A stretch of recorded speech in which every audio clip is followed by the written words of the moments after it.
Gérald Darmanin revient avec une nouvelle idée. Cette fois, il a demandé d'interdire toutes les activités qui ne sont pas du sport, du travail et de l'éducation dans les lieux de privation de liberté. C'est vraiment aberrant.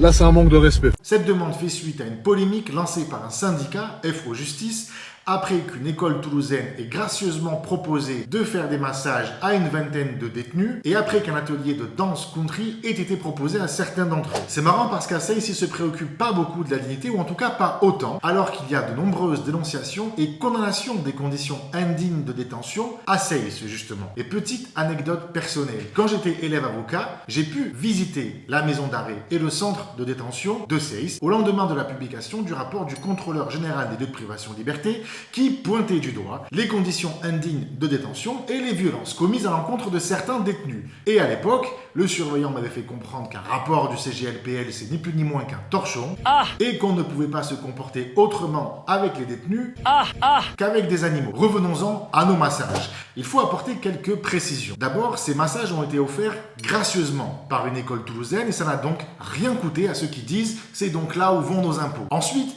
ces massages n'ont concerné qu'une vingtaine de personnes, c'est-à-dire que 98% des détenus de la maison d'arrêt de Seyss ont une réalité tout autre ce jour-là, parce qu'il faut le rappeler, la maison d'arrêt de Seyss, c'est 1000 hommes enfermés sur 500 places, soit un taux de surpopulation de 200%, dans un pays où la moyenne, c'est plus de 150% de surpopulation carcérale. Il faut aussi rappeler qu'en sortie de détention, plus de 30% des hommes et 60% des femmes souffrent de troubles psychiques. Et vous en conviendrez, ces troubles psychiques sont notamment dus aux conditions indignes de détention. Or, il faut le rappeler, le but d'une peine, ce n'est pas de faire souffrir, c'est de sanctionner l'auteur d'une infraction, certes, mais également de favoriser son amendement, son insertion et sa réinsertion. Et favoriser la réinsertion, ça paraît difficile quand vous avez le tiers des hommes et presque les 2/3 des femmes qui sortent de détention avec des troubles liés aux conditions de détention. À l'évidence, on ne peut donc pas partir du principe que les lieux de privation de liberté en France